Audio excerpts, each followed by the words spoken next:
Urdu point की videos देखने के लिए हमारा चैनल सब्सक्राइब कीजिए और बेल के आइकन पर क्लिक कीजिए ताकि आप हमारी तमाम आने वाली वीडियो से बाखबर रह सकें। अस्सलामुअलैकुम, उर्दू पॉइंट में खुशामदीद। आज की इस वीडियो में आप देखेंगे सैमसंग गैलेक्सी A11 का डिटेल रिव्यू। यहाँ पर आपको ट्रिपल कैमरास का सेटअप मिलता है। डिज़ाइन भी इसका बहुत कमाल का। सबसे अमेजिंग बात ये है कि ये फ़ोन बजट फ्रेंडली मोबाइल है, यानी कि बहुत ही मुनासिब कीमत में आपको अच्छे फीचर्स मिलने वाले हैं और यकीनन आप सब इनको ज़रूर कंसीडर करेंगे। तो आइए जल्दी से रिव्यू का आगाज़ करते हैं। बात करते हैं डिस्प्ले की, तो सैमसंग गैलेक्सी A11 में आपको 6.4 इंचज़ का HD+ LCD इन्फिनिटी और डिस्प्ले मिलता है। बहुत ही खूबसूरत सा फ्रंट कैमरा यहाँ पर फिक्सन है, जो कि डिस्प्ले के अंदर ही आपको फिक्सन हुआ मिलता है। यूजुअली बजट फ्रेंडली डिवाइसेस में आपको पंच होल डिस्प्ले वाला फ्रंट कैमरा नहीं मिलता, लेकिन सैमसंग गैलेक्सी A11 में आपको punch hole in display selfie camera मिलता है। इसके अलावा अगर इसके एक्सपीरियंस की बात करें तो विजुअल एक्सपीरियंस इसमें बहुत कमाल का है। आपको maximum screen to body ratio यहाँ पर मिलती है और फुल व्यू इमर्सिव डिस्प्ले मिलता है। सैमसंग गैलेक्सी A11 के प्रोसेसर्स की बात करें तो इसमें प्रोसेसर्स भी काफ़ी अच्छे यूज़ किए गए हैं। इसमें जो एंड्रॉयड वर्जन यूज़ किया गया है वो एंड्रॉयड 10.0 है। इसके बाद जो इसमें CPU यूज़ किया गया है वो ऑक्टा कोर है 1.8 गीगाहर्ट्ज़ का। चिपसेट इसमें क्वालकॉम STM450 स्नैपड्रैगन 450 यूज़ किया गया है, जिसको सपोर्ट करता है इसका GPU Adreno 506। Samsung Galaxy A11 में आपको 2 GB की रैम मिलती है और 32 GB की इंटरनल स्टोरेज मिलती है, लेकिन आप माइक्रो SD कार्ड के थ्रू अपनी इंटरनल स्टोरेज को अप टू 512 GB तक एनहांस भी कर सकते हैं। तो कैमरा को आप जैसे ही ऑन करते हैं, सबसे पहले टॉप राइट पर आपको फिल्टर्स का ऑप्शन मिलता है। डिफरेंट फिल्टर्स को अप्लाई करते हुए आप पिक्चर को क्लिक कर सकते हैं। इसके बाद आपको यहाँ पर ब्यूटी मोड भी मिलता है। इसके बाद आपको फ्रेमिंग का ऑप्शन मिलता है कि फ्रेम का साइज़ आपने क्या रखना है। मैंने यहाँ पे फुल रेशो फ्रेम कर लिया है। इसके बाद आपको टाइमर का ऑप्शन मिलता है। टाइमर के बाद फ्लैश लाइट के बाद यहाँ पर आपको सेटिंग्स के ऑप्शन मिलते हैं। सेटिंग्स के बाद नीचे की तरफ अगर आप यहाँ आए तो सबसे पहले आपको पैनोरामा मोड मिलता है, जिसमें आपको वाइड एंगल और नॉर्मल एंगल के मोड मिलते हैं। फिर आपको प्रो मोड मिलता है। प्रो मोड में आप अपनी लाइटिंग को एडजस्ट कर सकते हैं कि लाइटिंग को कैसा करना है। थोड़ा सा मैंने यहाँ पर लाइटनिंग को बढ़ाया और आप देखते हैं कलर्स भी यहाँ पर एनहांस हो गए। इसके बाद आपको यहाँ पर लाइव फोकस का ऑप्शन मिलता है। लाइव फोकस में आप ब्लरीनेस को कंट्रोल कर सकते हैं। इसके बाद आपको फ़ोटो मोड मिलता है, जहाँ पर आपको अल्ट्रा वाइड एंगल का ऑप्शन भी मिलता है और ये नॉर्मल फ़ोटो मोड का ऑप्शन मिलता है। फिर वीडियो मोड में भी आपको यहाँ पर अल्ट्रा वाइड एंगल का ऑप्शन मिलता है और नॉर्मल मोड का ऑप्शन मिलता है।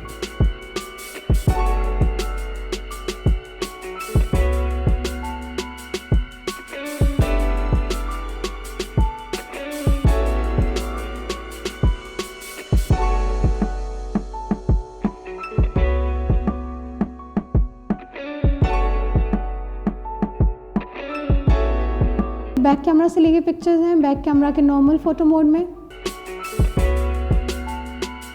बैक कैमरा की भी जो पिक्चर्स हैं उनमें आप यहाँ पर फ्रंट कैमरा की निस्बत आपको ज़्यादा अच्छे कलर्स मिलते हैं, वाइब्रेंट कलर्स हैं और रिजल्ट भी उसका ज़्यादा अच्छा है। ये कुछ फ़िल्टर्स में ली गई पिक्चर हैं और ये इसके पैनो मोड में ली गई पिक्चर है और यहाँ पर आपके बैक कैमरा की वीडियो है। अब बात करते हैं इसके ट्रिपल कैमरा के सेटअप की। यहाँ पर आपको वर्टिकल अलाइनमेंट के साथ ट्रिपल कैमरा का सेटअप मिलता है। इसका जो मेन कैमरा है 13 मेगापिक्सल का है, जो कि वाइड एंगल में पिक्चर्स को कैप्चर करता है। क्लियर और ब्राइट फोटोज़ दिन में तो लेता ही है, लेकिन रात में भी या लो लाइट में भी आप अच्छे पिक्चर्स क्लिक कर सकते हैं। इसका दूसरा कैमरा 2 मेगापिक्सल का है, जिसमें आपको डेप्थ सेंसर मिलता है, जो कि आपके पिक्चर्स में लाइव फोकस को, ब्लरी इफेक्ट को ऐड करता है। और जो इसका तीसरा कैमरा है वो 5 मेगापिक्सल का है, जिसमें आपको अल्ट्रा फुल व्यू कैमरा मिलता है, यानी कि अल्ट्रा वाइड एंगल में ये पिक्चर्स को कैप्चर करता है। और जो इसका एंगल है वो 115 डिग्री का एंगल है और ये बहुत ही अच्छे एंगल में पिक्चर्स को कैप्चर करता है। यहाँ पर आपको इसकी फ्लैश लाइट मिलती है और ये इसका फिंगरप्रिंट सेंसर है। तो आइए फ़ोन के फ्रंट कैमरा से पिक्चर्स क्लिक कर लेते हैं। डिफरेंट फिल्टर्स में मैं पिक्चर्स को क्लिक कर लेती हूँ। इसके अलावा आपको फिल्टर्स के साथ ब्यूटी मोड भी मिलता है, जिसमें आप अपनी जॉ लाइन वगैरह और अपने फीचर्स को इसमें से एडजस्ट कर सकते हैं। इसके बाद मैं वाइड एंगल सेल्फी ले लेती हूँ। लाइव फोकस में भी हम सेल्फी ले लेते हैं। लाइव फोकस में आप जो ब्लर पार्ट है उसको मैनेज कर सकते हैं। इसके बाद हम इसके वीडियो मोड को भी चेक कर लेते हैं। वीडियो मोड में भी आपको काफ़ी सारे ऑप्शंस मिलते हैं फ़िल्टर अप्लाई करने के भी।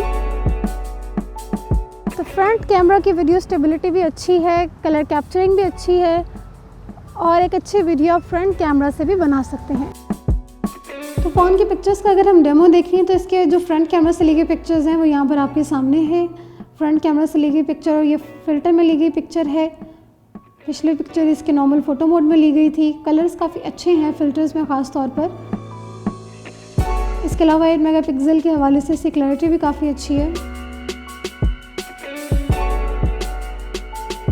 ये इसका लाइव फोकस मोड है जिसमें आपका बैकग्राउंड ब्लर है। सैमसंग गैलेक्सी A11 में आपको 8 मेगापिक्सल का फ्रंट कैमरा मिलता है और 8 मेगापिक्सल के फ्रंट कैमरा के साथ आपको इसमें लाइव फोकस का भी ऑप्शन मिलता है।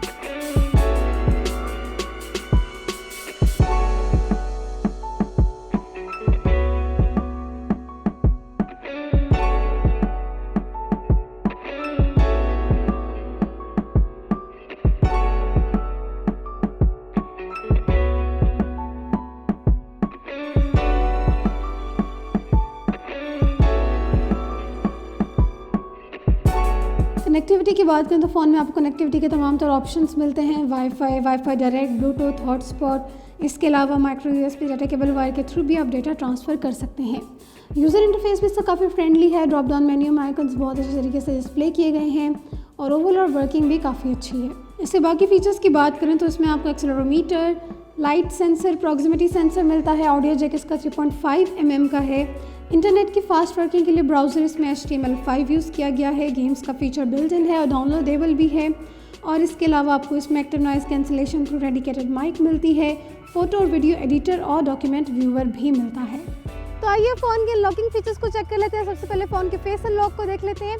तो जैसे ही मैं पावर बटन को प्रेस करती हूँ तो फ़ौरन जो मेरा फ़ोन है मेरा फेस को रिकॉग्नाइज़ कर लेता है और जब रिकॉग्नाइज़ करता है तो इससे कैमरा की इर्द गिर्द जो एक लाइट का है एक इन्फिनिटी सा और गोल सा एक सर्कल आता है और बहुत खूबसूरत सा लगता है। वो लाइट की रेजोल्यूशन बहुत अच्छी आती है उसमें।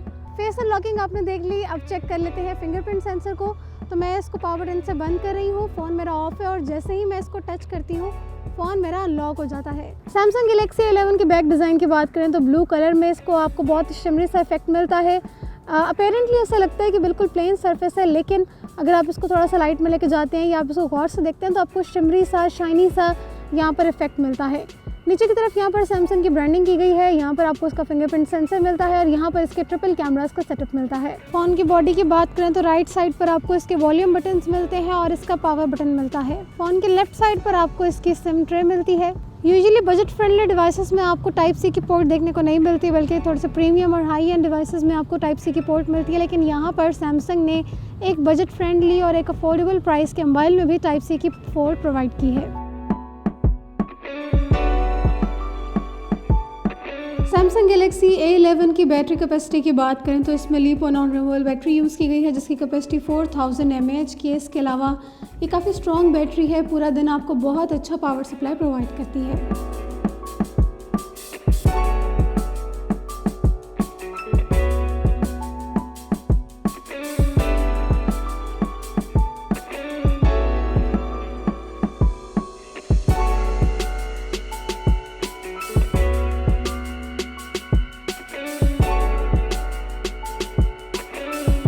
जी, तो ये था सैमसंग गैलेक्सी A11 जिसमें आपको 13 मेगापिक्सल का ट्रिपल कैमरा का सेटअप मिलता है। 8 मेगापिक्सल का फ्रंट कैमरा है, पंच होल फ्रंट कैमरा है। इसके अलावा टाइप सी की पोर्ट मिलती है आपको चार्जिंग के लिए। 2 GB की रैम है, 32 GB की इंटरनल स्टोरेज है। फ़ोन की प्राइस की बात कर लेते हैं। फ़ोन की प्राइस है 25,999 rupees, which is almost 26,000 rupees. Samsung का काफ़ी सस्ता, काफ़ी अच्छा और अच्छे फीचर्स वाला फ़ोन है। उम्मीद करती हूँ कि आपको सैमसंग गैलेक्सी A11 पसंद आया होगा। इसी के साथ हमें दीजिए इजाज़त। अल्लाह हाफ़िज़।